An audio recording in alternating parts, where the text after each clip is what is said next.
Kita ke informasi lain, 2 pabrik peralatan rumah tangga dan 4 kamar indekos di Surabaya, Jawa Timur habis terbakar. Sebelum terjadi kebakaran, sempat terdengar ledakan di salah satu pabrik. 2 pabrik peralatan rumah tangga di Jalan Kedung Cowek, Surabaya, Jawa Timur terbakar pada dini hari tadi. Besarnya api merembet ke 4 kamar indekos yang ada di sebelahnya. Sebelum terjadi kebakaran, sempat terdengar ledakan di salah satu pabrik. Saat petugas pemadam kebakaran tiba di lokasi, api sudah membesar dan menghanguskan 2 bangunan pabrik industri skala rumah tangga itu. Banyaknya bahan mudah terbakar dan luasnya bangunan yang terbakar membuat pemadaman berlangsung lebih lama.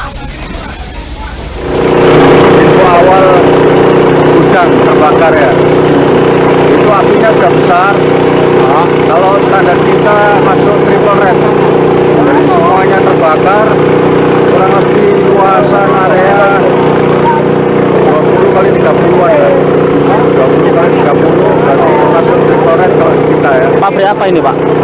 Ini pabrik pembuatan arak rumah tangga ini ya. Rumah tangga. Arak piring. Ya. Petugas mengerahkan lebih dari 14 mobil pemadam kebakaran guna memadamkan api. Api bisa dipadamkan setelah lebih dari 2 jam petugas berjibaku. Mahendra Trigunanjar, Kompas TV, Surabaya, Jawa Timur.